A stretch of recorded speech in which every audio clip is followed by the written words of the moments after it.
അള്ളാഹുവിന്റെ വിശുദ്ധമായ ഖുർആനിലെ 114 സൂറത്തുകളിൽ ഒരു സൂറത്തിനെ സ്നേഹിച്ചാൽ രക്ഷപ്പെടും. ഇൻഷാ അല്ലാഹ് സ്നേഹിക്കൂലേ? ഏത് സൂറത്ത്? എന്റെ പ്രിയമുള്ളവരെ, ആരും വെറുതെ ഓതണ്ട. ഈ പരിശുദ്ധമായ ഖുർആനിനെ നിങ്ങൾ ആരും വെറുതെ സ്നേഹിക്കണ്ട. ഈ സൂറത്തിനെ നിങ്ങൾ സ്നേഹിച്ചാൽ അല്ലാഹു തരുന്ന പ്രതിഫലം എന്താണ്? ഇത് പരിശുദ്ധമായ ഖുർആനാണല്ലോ, ഇത് അല്ലാഹുവിന്റെ കലാമാണല്ലോ.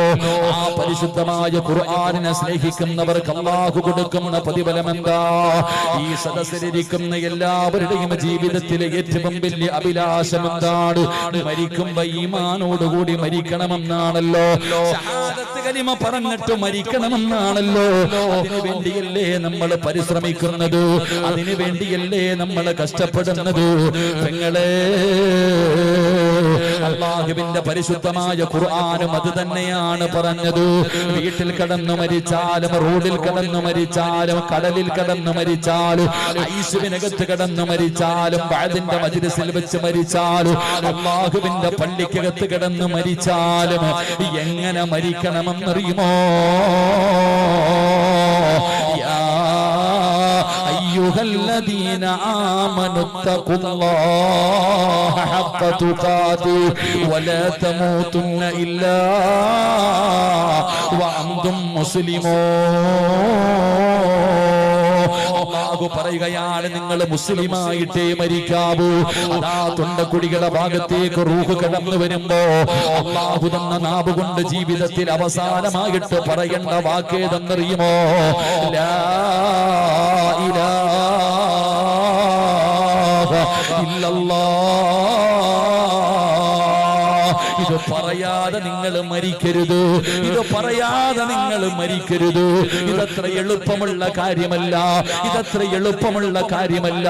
അങ്ങനെ എളുപ്പമുള്ള കാര്യമായിരുന്നെങ്കിൽ എന്തിനാ മരിക്കാൻ കിടക്കുന്ന വാപ്പാടെ ചാരത്ത് പോയിരുന്നിട്ട് വാപ്പാ പറലാ ഇലാഹ ഇല്ലല്ലാഹ് ഷഹാദത്ത് കലിമ പറഞ്ഞു കൊടുക്കുന്നത് വാപ്പായിക്ക് അറിയാനിട്ടല്ലോ. പറയല് പാടാടോ, പറയല് പാടാടോ. താടിയും തഴമ്പിലും ഒന്നും കാര്യമില്ല. അല്ലാഹുവിന്റെ ഖലീലായ മഹാനായ ഇബ്രാഹിം നബി അലൈഹിസ്സലാം അല്ലാഹുവിനെ ആരാധിക്കുന്നതിന് വേണ്ടി ലോകത്താദ്യമായിട്ടൊരു പള്ളി കെട്ടി പരിശുദ്ധമായ കഅബാലയം. ആ കഅബാലയത്തിന്റെ പണി കഴിഞ്ഞപ്പോ അല്ലാഹു പള്ളി കെട്ടുന്നതിനേക്കാളും വലിയ പുണ്യം ലോകത്തില്ലല്ലോ. ആദ്യമായിട്ടൊരു പള്ളി കെട്ടിയിട്ട് അല്ലാഹുവിനോട് ചോദിച്ചത് സ്വർഗമായിരുന്നല്ല, അല്ലാഹുവേ സ്വർഗം തരണമെന്നല്ല ചോദിച്ചത്. റബ്ബിനോട് പറഞ്ഞത് എന്തെന്നറിയുമോ? ഇത് നീ സ്വീകരിക്കണേ അല്ലാ. പടച്ച റബ്ബേ, ഈ ലോകത്ത് നിന്ന് യാത്ര പറയുമ്പോ മുസ്ലിമാക്കി മരിപ്പിക്കണേ അല്ലാ. അല്ലാഹുവിന്റെ ഖലീലിന് ഉറപ്പില്ലായിരുന്നു, അല്ലാഹുവിന്റെ ഖലീലായ ഇബ്രാഹിം നബിക്ക് ഉറപ്പില്ലായിരുന്നു. ചെറുപ്പക്കാരാ, ഈജിപ്തിന്റെ ഭരണാധികാരിയായി തന്റെ രാജസിംഹാസനത്തിലേക്ക് കയറുന്ന യൂസുഫ് നബി ചെയ്ത ദുആ എന്തെന്നറിയുമോ? റബ്ബിക ആതൈതനി മിനൽ മുൽക്ക് വഅല്ലംതനി മിൻ തഅവീലിൽ അഹാദീസ്. ഈജിപ്തിന്റെ ഭരണാധികാരിയായ യൂസുഫ് നബി പടച്ച റബ്ബിനോട് പറയുന്നു, അധികാരമല്ല, സ്വപ്ന വ്യാഖ്യാനമല്ല, യൂസുഫിന്റെ അഭിലാഷം എന്തെന്നറിയുമോ? യൂസുഫിന് വേണ്ടത് എന്തെന്നറിയുമോ? തവഫനി മുസ്ലിമാ, ഈമാനുള്ള മരണം വേണം പടച്ചവന്, എന്നെ നീ മുസ്ലിമാക്കി മരിപ്പിക്കണം പടച്ചവന്. പ്രവാചകന്മാര് സക്കറാത്തിന്റെ അവസ്ഥയിൽ കിടക്കുമ്പോൾ, പ്രവാചകന്മാര് മരിക്കാൻ കിടക്കുമ്പോ തന്റെ മക്കളോട് വസിയ്യത്ത് ചെയ്തത് എന്തെന്നറിയുമോ? ഇബ്രാഹിം ബനീഹി വയാഖൂബ് യാ ബനിയ ഇന്നല്ലാഹ അസ്തഫാ ലക്കുമുദ്ദീന ഫലാ തമൂതുന്ന ഇല്ലാ വഅൻതും മുസ്ലിമൂൻ. മുസ്ലിമായിട്ടേ മരിക്കാവൂ, മുസ്ലിമായിട്ടേ മരിക്കാവൂ. എന്റെ ശബ്ദം കേൾക്കുന്ന ഉമ്മ, അല്ലാഹുവിന്റെ പ്രവാചകന്റെ പ്രിയപ്പെട്ട ഭാര്യയായ ആയിഷ ബീബി റളിയല്ലാഹു തആല അൻഹ പാതിരാത്രിയിൽ അല്ലാഹുവിന്റെ റസൂൽ കിടന്ന് കരയുന്നത് കണ്ടിട്ട് ചാടി എഴുന്നേൽക്കുകയാ. നബി തങ്ങളുടെ കരച്ചിൽ കേട്ടിട്ട് ആയിഷ ബീബി എഴുന്നേൽക്കുന്നത്. നബി തങ്ങൾ സുജൂദിലാണ്, നബി തങ്ങൾ സുജൂദിൽ കിടന്ന് കരയുകയാണ്, നബി തങ്ങൾ ദുആ ചെയ്യുകയാണ്. അടുത്തു ചെന്ന് നോക്കുമ്പോ എന്താണ് പറയുന്നതെന്നറിയോ? യാ മുഖല്ലിബൽ ഖുലൂബ്, ഹൃദയങ്ങളെ മറിച്ചു കളയുന്ന അല്ലാഹ്, എന്റെ ഹൃദയത്തെ ദീനിൽ ഉറപ്പിച്ച് നിർത്തണേ അല്ലാഹ്. ആയിഷ ബീബി റളിയല്ലാഹു തആല അൻഹ ചോദിക്കുകയാണ്, നബിയേ യാ റസൂലല്ലാഹ്, ഉറപ്പില്ലേ നബിയേ, ഉറപ്പില്ലേ നബിയേ? ആയിഷ, ഒരാൾക്കും മരിക്കാൻ കിടക്കുന്ന സമയത്ത് ഷഹാദത്ത് കലിമ പറയാ അവന്റെ നാവ് പൊങ്ങണോ? അല്ലാഹു കരുണ ചെയ്തവർക്കല്ലാതെ കഴിയില്ല ആയിഷ. പടച്ചറബ് കരുണ ചെയ്തവർക്കല്ലാതെ കഴിയില്ലടോ. അതുകൊണ്ട് വഅദ് കേൾക്കാൻ വന്നവര് കാരാളികോണം പള്ളിയിലെ വെള്ളിയാഴ്ച മയ്യത്ത് കൊണ്ടുവന്നതൊക്കെ ഓർമ്മയുണ്ടോ? പണ്ട് വെള്ളിയാഴ്ചയായപ്പോ പടച്ചവനെ എത്രയോ പേരെ കൊണ്ടുവന്ന് ജുമാ നമസ്കരിക്കാൻ വന്നവരും മുഴുവനും അവിടെ നിന്ന് മയ്യത്ത് നിസ്കരിച്ച് കബറടക്കുമായിരുന്നല്ലോ. ഇന്നും ഒരു വെള്ളിയാഴ്ചയായിരുന്നില്ലേ? കഴിഞ്ഞയും വെള്ളിയാഴ്ച കഴിഞ്ഞില്ലേ? ആരെയാണോ കൊണ്ടുവന്നത്? അതുപോലെ ജനാസകൾ കൊണ്ടുവരുന്ന കാലമൊക്കെ മാറിയില്ലേ? നല്ല മരണം കാണാനില്ലല്ലോ. നല്ല മരണം കിട്ടിയവന്റെ മുഖത്ത് നോക്കിയാൽ അറിയാമല്ലോ. നല്ല മരണം കിട്ടിയ മനുഷ്യനുണ്ടല്ലോ, അവന്റെ മുഖത്ത് നോക്കിയാ അടയാളം കാണാം. അതുകൊണ്ട് ഞാൻ നിങ്ങളെ ഞാൻ കുറ്റം പറഞ്ഞതല്ല, എന്റെ പ്രിയപ്പെട്ടവരോട് പറയുകയാ, നല്ല മരണം വേണ്ടേ? ഈമാനുള്ള മരണം വേണോ? ഈമാനുള്ള മരണം വേണോ? അല്ലാഹുവിന്റെ വിശുദ്ധമായ ഖുർആനിനെ സ്നേഹിക്കുമെന്ന് നിങ്ങൾ നിയ്യത്ത് ചെയ്തില്ലേ? അല്ലാഹുവിന്റെ ഖുർആൻ പാരായണം ചെയ്യുമെന്ന് നിങ്ങൾ നിയ്യത്ത് ചെയ്തില്ലേ? അല്ലാഹു നിങ്ങൾക്ക് തരുന്ന പ്രതിഫലം ഞാൻ പറഞ്ഞു തരാം. അല്ലാഹു നിങ്ങൾക്ക് തരുന്ന പ്രതിഫലം ഞാൻ പറഞ്ഞു തരാം. ഒന്നാമത്തെ പ്രതിഫലം എന്തെന്നറിയോ? ഈമാനുള്ള മരണമാ, ഈമാനുള്ള മരണമാണ്, ഈമാനുള്ള മരണം. ഈ ലോകത്ത് നിന്ന് യാത്ര പറയുമ്പോ ഷഹാദത്ത് കലിമ പറഞ്ഞിട്ട് മരിക്കണ്ടേ വാപ്പാ? പടച്ചറബ്ബേ, അല്ലാഹു നിങ്ങൾക്ക് നല്ല മരണം തരും, അല്ലാഹു നിങ്ങൾക്ക് നല്ല മരണം തരും. രണ്ടാമത്തെ പ്രതിഫലം എന്നറിയോ? മരിച്ചു കിടക്കുന്ന ചിലരുടെ മുഖം കണ്ടാ, ചിലരുടെയൊക്കെ മയ്യത്ത് കാണുമ്പോ തോന്നുമല്ലോ, ആഗ്രഹിച്ചു പോകുമല്ലോ. മരിച്ചാൽ ഇങ്ങനെ മരിക്കണം തമ്പുരാന്. എന്തൊരു പ്രകാശമാ പടച്ചവര്, എന്തൊരു പുഞ്ചിരിയാ പടച്ചവര്. അല്ലാഹുവേ, ചിലരുടെ മയ്യത്ത് കാണുമ്പോ മുഖത്ത് നിന്ന് കണ്ണെടുക്കാൻ തോന്നില്ലല്ലോ. എന്റെ പ്രിയപ്പെട്ടവര്, അങ്ങനെയല്ലേ മരിക്കേണ്ടത്, അങ്ങനെയല്ലേ മരിക്കേണ്ടത്. എന്റെ പ്രിയപ്പെട്ട ചെറുപ്പക്കാരാ, അല്ലാഹുവിന്റെ പരിശുദ്ധമായ ഖുർആനിനെ നിനക്ക് സ്നേഹിക്കാൻ പറ്റുമോ? അല്ലാഹു തരുന്ന ഒന്നാമത്തെ പ്രതിഫലം നല്ല മരണമാണ്. രണ്ട്, നിന്റെ മുഖത്ത് വല്ലാത്ത പ്രകാശമാ, നിന്റെ ചുണ്ടില് വല്ലാത്ത പുഞ്ചിരിയാ. അതിനുവേണ്ടി പരിശ്രമിക്കുക പെങ്ങള്, അതിനുവേണ്ടി പരിശ്രമിക്കുക പെങ്ങള്. അല്ലാഹുവിന്റെ ഖുർആനെ ഹൃദയത്തിലേക്ക് ചേർത്ത് വെച്ചോ. മൂന്നാമത്തെ പ്രതിഫലം എന്തെന്നറിയുമോ? കാരാളി ഗുണത്ത് ഒരുപാട് ചെറുപ്പക്കാരുണ്ടല്ലോ, ആലിമീങ്ങളെ സ്നേഹിക്കുന്ന, ആലിമീങ്ങളെ സ്നേഹിക്കുന്ന, നല്ല കാര്യങ്ങൾക്ക് മുമ്പിൽ നിൽക്കുന്ന ചെറുപ്പക്കാരാ. അല്ലാഹു തരുന്ന മൂന്നാമത്തെ പ്രതിഫലം എന്തെന്നറിയുമോ? റബ്ബേ, കാരാളികോണം പള്ളിയുടെ മിനാരത്തിൽ ഒരു ദിവസം വിളിച്ചു പറയുമല്ലോ, ഇന്നാ ലില്ലാഹി വ ഇന്നാ ഇലൈഹി റാജിഊൻ. നീ മരിച്ചുപോയെന്ന് വിളിച്ചു പറയുന്ന ദിവസമുണ്ടല്ലോ, നാട്ടുകാർ മുഴുവനും നിന്റെ വീട്ടിലേക്ക് കടന്നു വരുമല്ലോ, വീടിന്റെ മുന്നിൽ ടാർപ്പ വലിച്ചു കെട്ടുമല്ലോ, വീടിന്റെ സൈഡില് നിന്നെ എടുത്തുകൊണ്ടുപോയി മറത്തിക്കിടത്തിയിട്ട് ചെറിയ ചൂടുള്ള വെള്ളത്തിന്റെ അകത്ത് നിന്നെ കുളിപ്പിക്കുമല്ലോ, നഖത്തിനടിയിൽ അഴുക്കുകൾ എടുത്തു മാറ്റുകയാണ്, മനോഹരമായി നിന്നെ കുളിപ്പിക്കുകയാണ്, പടച്ചവനെ നിന്നെ ഉളുവെടുപ്പിക്കുകയാ. അവിടെന്ന് നല്ലതുപോലെ തുടയ്ക്കുമല്ലോ, നല്ലതുപോലെ വൃത്തിയാക്കുമല്ലോ. എന്നിട്ട് പിഞ്ചു കുഞ്ഞുങ്ങളെ എടുത്തുകൊണ്ട് പോകുന്നത് പോലെ നിന്റെ ജനാസ എടുത്തുകൊണ്ട് 3 കഷ്ടം വെള്ള തുണികളുടെ മുകളിൽ കൊണ്ടുവന്ന് മലർത്തി കിടത്തുകയാ. എന്നിട്ട് പടച്ചറപ്പേ സുഗന്ധം തേച്ച പഞ്ഞി എടുക്കുകയാ, മൂക്കിന്റെ ദ്വാരം പഞ്ഞി കൊണ്ടടയ്ക്കുന്നേ, കാണേണ്ടവർ കണ്ടോ ഇതാ പൊതിയുന്നേ, മയ്യത്തുകെട്ടിൽ തോളിലേക്കുയരുന്നേ, പുരയ്ക്കുള്ളിലപ്പോൾ രോദനം ഉയരുന്നേ, അരുമക്കിടാങ്ങൾ വാപ്പയെ വിളിക്കുന്നേ,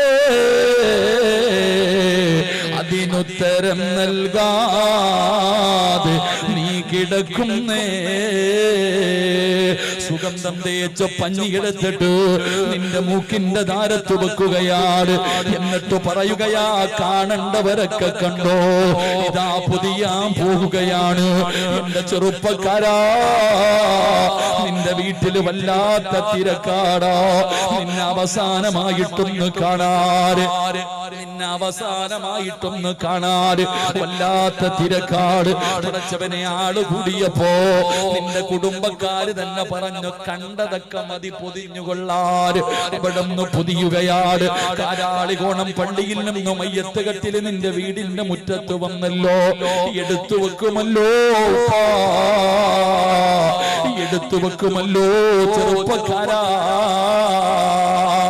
ആരാടാ മോനെ നിന്റെ ജനാസ ചുമക്കണ്ടതാരാട്, നിന്റെ ജനാസ ചുമക്കണ്ടതാരാട്? പടച്ചവനെ, നീ സാധാരണ ഒരാളല്ലല്ലോ, കള്ളുകുടിയനല്ല, വ്യഭിചരിക്കുന്നവനല്ല, പലിശ തിന്നുന്നവനല്ല, നിസ്കരിക്കാത്തവനല്ല. പിന്നെ നിന്റെ ജനാസ ആരാടാ ചുമക്കണ്ടത്? അല്ലാഹുവിന്റെ പരിശുദ്ധമായ ഖുർആൻ ഹൃദയത്തിൽ കൊണ്ടു നടക്കുന്നവരെ, സ്നേഹിക്കുന്നവരെ, ഓതാൻ തീരുമാനിച്ചവരെ, നിന്റെ ജനാസ ചുമക്കുന്നതാരാ? കാരാളികോണം പള്ളിയൊന്നും തികയില്ലടോ, ഫൗണ്ടേഷനൊന്നും തികയില്ലടോ, ഈ നാട് മുഴുവനും നിറയുമല്ലോ. ഇരിക്കുന്ന ചിലരുടെ ജനാസ കൊണ്ടുവെക്കുമ്പോ അല്ലാഹുവിന്റെ പള്ളിയും പരിസരവും നിറയുകയാ. എന്റെ പ്രിയപ്പെട്ട ഉമ്മ, നിന്റെ പെമ്മക്കളും നിന്റെ മരുമക്കളും മഗ്രിബ് കഴിഞ്ഞ് സീരിയൽ കണ്ട് ആസ്വദിക്കുമ്പോ അതേ വീടിന്റെ നിസ്കാര റൂമിനകത്തിരുന്ന് വാക്കിയ ഓതിയ ഉമ്മ, റഹ്മാൻ ഓതിയ ഉമ്മ, സജദ ഓതിയ ഉമ്മ, അല്ലാഹുവിന്റെ ഖുർആൻ ഹൃദയത്തിലേക്ക് ചേർത്ത് വെച്ച് ചുടുചുംബനം കൊടുത്ത ഉമ്മ, നിന്റെ ജനാസ കൊണ്ടുവന്ന ഇന്ത്യയുടെ പ്രധാനമന്ത്രി വരില്ല, പ്രസിഡന്റ് വരില്ല, കേന്ദ്രമന്ത്രിമാര് വരില്ല, സാക്ഷാൽ സൗദിയുടെ ഭരണാധികാരി വരില്ല. പിന്നെ ആര് വരുമെന്നറിയോ? പിന്നെ ആര് വരുമെന്നറിയോ? ആകാശ ലോകത്ത് നിന്ന് മലക്കുകൾ ഇറങ്ങി വരികയാണ്. കാരാളികോണത്തേക്ക് ആകാശത്ത് നിന്നും മലക്കുകൾ ഇറങ്ങി വരികയാ. നിന്റെ ജനാസ ചുമക്കാൻ, നിന്റെ ജനാസ ചുമക്കാൻ. പടച്ചവനെ, ജനിച്ച കാലം മുതൽ മരിക്കുന്ന കാലം വരെ പാപം ചെയ്യാത്ത, പാപം പറയാത്ത, പാപം കാണാത്ത അല്ലാഹുവിന്റെ മലക്കുകളുണ്ടല്ലോ. ലാ യഅസൂനല്ലാഹ മാ അമറഹും വയഫഅലൂന മാ യുമറൂൻ. ആകാശത്ത് നിന്ന് മലക്കുകൾ ഇറങ്ങി വരികയാ, ധാരാളികോണം മുഴുവനും നിറയുകയാ. പടച്ചവനെ, അതിനല്ലേ മരണമെന്ന് പറയുന്നത്? ഇതിനാണോ മരണമെന്ന് പറയുന്നത്? മരിച്ചാൽ ഇങ്ങനെയാ മരിക്കേണ്ടത്, മരിച്ചാൽ ഇങ്ങനെയാ മരിക്കേണ്ടത്. സിറാജ് വെറുതെ പറഞ്ഞതല്ല, തെളിവ് വേണോ? ആദരവായ പ്രവാചകൻ നബി മുഹമ്മദ് മുസ്തഫ, ആദരവായ പ്രവാചകൻ നബി മുഹമ്മദ് മുസ്തഫ സല്ലല്ലാഹു അലൈഹി വസല്ലമ തങ്ങളുടെ സ്വഹാബിയാണ് മഹാനായ സഅദ് റളിയല്ലാഹു തആല അൻഹു. പടച്ച റബ്ബേ, 30ാമത്തെ വയസ്സിൽ മുസ്ലിമായി, 30ാമത്തെ വയസ്സിൽ മുസ്ലിമായി, 36ാമത്തെ വയസ്സിൽ മരണപ്പെട്ടു. 60 കൊല്ലം ജീവിച്ചില്ല. പാപ്പാ, നിന്നെ പോലെ 50 കൊല്ലം ജീവിച്ചില്ല, 6 കൊല്ലമേ ജീവിച്ചുള്ളൂ, 6 വർഷമേ ജീവിച്ചുള്ളൂ. പക്ഷേ ആ ചെറുപ്പക്കാരൻ മരിച്ചപ്പോ ഈ ലോകത്തിന്റെ അധിപനായ പടച്ച റബ്ബിന്റെ സിംഹാസനം കുലുങ്ങുകയാ. അല്ലാഹുവിന്റെ അർശ് കുലുങ്ങിയല്ലോ, അല്ലാഹുവിന്റെ അർശ് കുലുങ്ങിയല്ലോ. സഅദ് റളിയല്ലാഹു തആല അൻഹുവിന്റെ ജനാസ കണ്ടവർ കുതിക്കുകയാണ്. എന്തൊരു പ്രകാശമാ പടച്ചവര്, എന്തൊരു പുതുചിരിയാ പടച്ചവര്. എന്റെ പ്രിയപ്പെട്ടവര്, അല്ലാഹുവേ, സഅദ് റളിയല്ലാഹു തആല അൻഹുവിന്റെ മുഖത്ത് വല്ലാത്ത പ്രകാശമാ. അല്ലാഹ്, സഅദ് റളിയല്ലാഹു തആല അൻഹുവിന്റെ ജനാസ മയ്യത്ത് കട്ടിലിന്റെ മുകളിലേക്ക് എടുത്തു വെച്ചു. അവിടുന്ന് ചുമക്കുമ്പോ സഹാബത്ത് പറയുകയാ, മയ്യത്തിന് ഭാരമില്ല, മയ്യത്തിന് ഭാരമില്ല. അല്ലാഹുവേ, സഹാബികൾ നോക്കുമ്പോ അല്ലാഹുവിന്റെ പ്രവാചകൻ പദന്ന തള്ളവിരൽ കുത്തിയിട്ട് നടക്കുകയാണ്. ജനാസ കൊണ്ടുപോകുമ്പോ നബിതങ്ങൾക്ക് സ്ഥലമില്ല, നബിതങ്ങൾക്ക് നടക്കാൻ സ്ഥലമില്ല. നബി അവിടുന്ന് തള്ളവിരൽ കുത്തിയിട്ട് നടക്കുകയാണ്. പടച്ച റബ്ബേ, സഹാബത്ത് ചോദിക്കുന്നു, നബിയേ, യാ റസൂലല്ലാഹ്, മുത്തി നബിയേ, എന്തേ നബിയേ തള്ളവിരൽ കുത്തിയിട്ട് നടക്കുന്നത്? എന്തേ നബിയേ? സലമില്ല സ്വഹാബ, സലമില്ല സ്വഹാബ. 70,000 മലക്കുകൾ ഇറങ്ങി വന്നിരിക്കുകയാണ്. എനിക്ക് സ്ഥലമില്ല നടക്കാറ്, എനിക്ക് സ്ഥലമില്ല നടക്കാറ്. അല്ലാഹുവിന്റെ പ്രവാചകൻ പടന്ന് തള്ളവിരൽ കുത്തിയിട്ട് നടന്നു പോവുകയാ. പ്രതിഫലം കേൾക്കണോ പെങ്ങള്, പ്രതിഫലം കേൾക്കണോ പെങ്ങള്? പടച്ചവനെ, കാരാളികോണം പള്ളിയിൽ കബറ് കുടിക്കുന്നവനെ നിങ്ങൾക്കറിയുമല്ലോ. ആരാ കബറ് കുടിക്കുന്നതെന്നറിയുമല്ലോ. ചെല്ലടോ ആ മനുഷ്യനോട്. നാളെ രാവിലെ നീ കാണുമ്പോ അദ്ദേഹത്തോട് ചോദിക്കുവല്ല അടയാളവും കണ്ടിട്ടുണ്ടോ? ഏതെങ്കിലും ഒരു കബറ് കുടിച്ചപ്പോ വല്ല അനുഭവവും ഉണ്ടായിട്ടുണ്ടോ? മഹാനായ സഅദ് റളിയല്ലാഹു തആല അൻഹു, സഅദ് നിങ്ങൾക്ക് വേണ്ടി കബറ് കുടിക്കുകയാ. അവിടുന്ന് കബറ് കുടിക്കുമ്പോ മണ്ണിന് വല്ലാത്ത സുഗന്ധമാ, മണ്ണിന് വല്ലാത്ത സുഗന്ധമാ. കബറ് കുടിക്കുന്നവൻ പോലും കൊതിക്കുകയാണ്, ആ മനുഷ്യൻ പോലും അവിടെ അത്ഭുതപ്പെടുകയാണ്. കാരാളികോളത്തുള്ളവര് പരിശുദ്ധമായ ഖുർആൻ പഠിക്കുന്ന ഒരുപാട് മക്കളുള്ള നാടല്ലേ, അഫ്ലീങ്ങളുള്ള നാടല്ലേ. പടച്ചവരെ, എത്ര വലിയ ഭാഗ്യവാന്മാരാ. കാരാളികോണം പള്ളിയില് ഒരു ജനാസ കൊണ്ടുവച്ച ഒരുപാട് ഹാഫിളീങ്ങളുടെ ദുആയുണ്ടല്ലോ, ഒരുപാട് ഹാഫിളീങ്ങൾ നിസ്കരിക്കുമല്ലോ. എത്ര വലിയ ഭാഗ്യം ചെയ്തവരാണോ എന്റെ പ്രിയപ്പെട്ട മുസ്ലിമേ. സഅദ് റളിയല്ലാഹു തആല അൻഹുവിനെ ഖബർ കുടിക്കുമ്പോ മണ്ണിന് വല്ലാത്ത സുഗന്ധമാ, മണ്ണിന് മണ്ണിന് വല്ലാത്ത പരിമളമാ. കബറ് കുടിച്ചു, അവസാനം വൃത്തിയാക്കുമല്ലോ, മണ്ണൊക്കെ തുടയ്ക്കുമല്ലോ. അവസാനം ആറടി മണ്ണിന്റെ അടിയിൽ നിന്ന് ആ കബറ് കുടിക്കുന്ന മനുഷ്യൻ ഒരു പിടി മണ്ണ് വാരിയെടുക്കുകയാ. ആരും കാണാതെ തന്റെ മടിയിലേക്ക് വെക്കുകയാ. കബറെല്ലാം അടക്കി വീട്ടിലേക്ക് ചെല്ലുമ്പോ സുബ്ഹാനല്ലാഹ്, സഅദ് റളിയല്ലാഹു തആല അൻഹുവിന്റെ ഖബറിലെ മണ്ണുണ്ടല്ലോ, കസ്തൂരിയെ പോലെ വല്ലാത്ത സുഗന്ധമാ. വീട് മുഴുവനും സുഗന്ധമാണ്, വീട് മുഴുവനും സുഗന്ധമാണ്. റബ്ബേ, ആ ഖബറ് കുടിച്ച മനുഷ്യന് സഅദ് റളിയല്ലാഹു തആല അൻഹുവിനെ സ്വപ്നം കാണുകയാ. അവിടുന്ന് സ്വപ്നം കണ്ടപ്പോ അവിടുന്ന് ചോദിക്കുന്നു, സഅദേ, എങ്ങനെയാ മോനെ നിനക്കല്ല ഈ പ്രതിഫലം തന്നത്? എങ്ങനെയാണ്? നീ മരിച്ചപ്പോ റബ്ബിന്റെ അർശ് കുലുങ്ങിയല്ലോ, നിന്റെ മുഖത്ത് വല്ലാത്ത പ്രകാശമായിരുന്നല്ലോ, ജനാസയ്ക്ക് ഭാരമില്ലായിരുന്നല്ലോ, മലക്കുകൾ ഇറങ്ങി വന്നല്ലോ, മണ്ണിന് പോലെ സുഗന്ധമായിരുന്നല്ലോ. എന്ത് നന്മയാ ചെയ്തത്, എന്ത് നന്മയാ ചെയ്തത്? എനിക്കൊന്ന് പറഞ്ഞതാ സഅദേ, ഞാനല്ലേ നിനക്ക് ഖബർ കുടിച്ചു തന്നത്? ആ സമയത്ത് സഅദ് തങ്ങൾ പറഞ്ഞ മറുപടി എന്തെന്നറിയോ? ഞാൻ പിടിച്ച സുന്നത്ത് നോമ്പുണ്ടല്ലോ, തിങ്കളും വ്യാഴവും നോമ്പ് പിടിക്കുന്ന ഉമ്മമാരെ, തിങ്കളും വ്യാഴവും നോമ്പ് പിടിക്കുന്ന ഉമ്മമാര്, സഅദ് തങ്ങൾ പറയുകയാ, ഞാൻ പിടിച്ച സുന്നത്ത് നോമ്പ്, ഞാൻ അല്ലാഹുവിന്റെ ഖുർആനിനെ സ്നേഹിച്ചല്ലോ, അല്ലാഹുവിന്റെ ഖുർആനിനെ ഞാൻ പാരായണം ചെയ്യുമായിരുന്നു.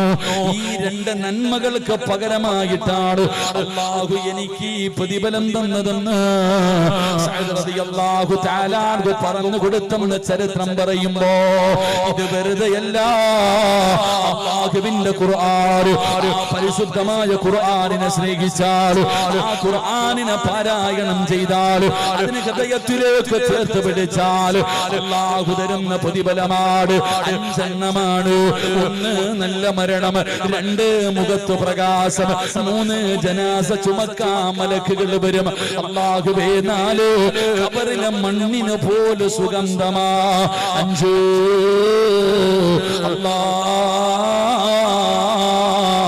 ലഹും ജന്നാത്തുൻ തജ്രീ മിൻ തഹ്തിഹൽ അൻഹാർ. പാലരുവികളും തേനരുവികളും ഒഴുകുന്ന പടച്ച റബ്ബിന്റെ സ്വർഗമുണ്ടല്ലോ. അല്ലാഹുവേ, ആ സ്വർഗം നിങ്ങൾക്ക് നൽകണേ അല്ലാ. അതുകൊണ്ട് ഞാൻ നിർത്തുകയാണ്. ഖുർആനിനെ പരിഗണിച്ചോ, ആയത്തുകളെ പരിഗണിച്ചോ. ഒന്നാമത്തെ ശിക്ഷ എന്താ? അല്ലാഹുവിന്റെ പരിശുദ്ധമായ ഖുർആനിലെ ആയത്തുകളെ അവഗണിക്കുന്നവന് അല്ലാഹു കൊടുക്കുന്ന ഒന്നാമത്തെ ശിക്ഷ, വൈന തദൂഹും ഇലൽ ഹുദാ ഫലൻ യഹ്തദൂ ഇദൻ അബദാ. അല്ലാഹു കൊടുക്കുന്ന ഒന്നാമത്തെ ശിക്ഷ. രണ്ട്, വമൻ അളിലമു മിമ്മൻ ദുക്കിറ ബിആയാതി റബ്ബി സുമ്മ അഅറദ അൻഹാ ഇന്നാ മിനൽ മുജ്രിമീന മുൻതകിമൂൻ. രണ്ടാമത്തെ ശിക്ഷ. മൂന്ന്, വമൻ അഅറദ അൻ ദിക്രി ഫഇന്ന ലഹു മഈസതൻ ലൻകാ ونحشره يوم القيامة أعمى قال رب لم حشرتني أعمى وقد كنت بصيرا قال كذلك أتتك آياتنا فنسيتها وكذلك اليوم تنسى. ഈമാൻ നൽകി അനുഗ്രഹിക്കുമാറാകട്ടെ. തിങ്കളും വ്യാഴവും നോമ്പ് പിടിക്കുന്ന ഉമ്മമാര് തങ്ങൾ പറയുകയാ, ഞാൻ പിടിച്ച സുന്നത്ത് നോമ്പ്, ഞാൻ അല്ലാഹുവിന്റെ ഖുർആനിനെ സ്നേഹിച്ചല്ലോ, അല്ലാഹുവിന്റെ ഖുർആനിനെ ഞാൻ പാരായണം ചെയ്യുമായിരുന്നു. ഈ രണ്ട് നന്മകൾക്ക് പകരമായിട്ടാണ് അല്ലാഹു എനിക്ക് ഈ പ്രതിഫലം തന്നതെന്ന് സഅദ് റളിയല്ലാഹു തആല പറഞ്ഞു കൊടുത്തെന്ന് ചരിത്രം പറയുമ്പോ ഇത് വെറുതെയല്ല. അല്ലാഹുവിന്റെ ഖുർആൻ, പരിശുദ്ധമായ ഖുർആനിനെ സ്നേഹിച്ചാൽ, ആ ഖുർആനിനെ പാരായണം ചെയ്താൽ, അതിന് ഹൃദയത്തിലേക്ക് ചേർത്ത് പിടിച്ചാൽ അല്ലാഹു തരുന്ന പ്രതിഫലമാണ് അഞ്ചെണ്ണമാണ്. ഒന്ന് നല്ല മരണം, രണ്ട് മുഖത്ത് പ്രകാശം, മൂന്ന് ജനാസ ചുമക്കാൻ മലക്കുകൾ വരും. അല്ലാഹുവേ, നാല് ഖബറിലെ മണ്ണിന് പോലെ സുഗന്ധമാ. അഞ്ച്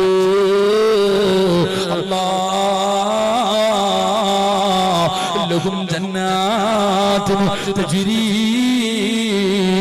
മിൻ തഹ്തിഹൽ അൻഹാർ. പാലരുവികളും തേനരുവികളും ഒഴുകുന്ന പടച്ച റബ്ബിന്റെ സ്വർഗമുണ്ടല്ലോ.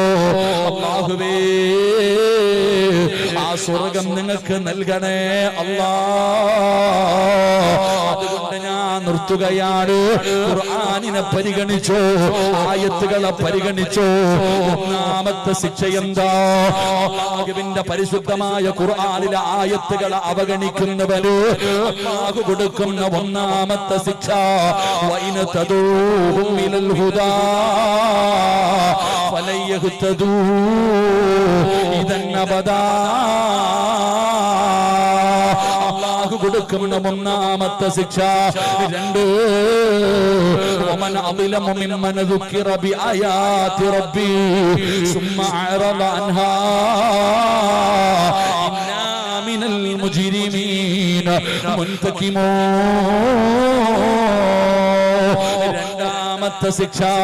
മൂന്ന്, വമൻ അറള അൻ ദിക്രി ഫഇന്ന ലഹു മഈസതൻ ലൻകാ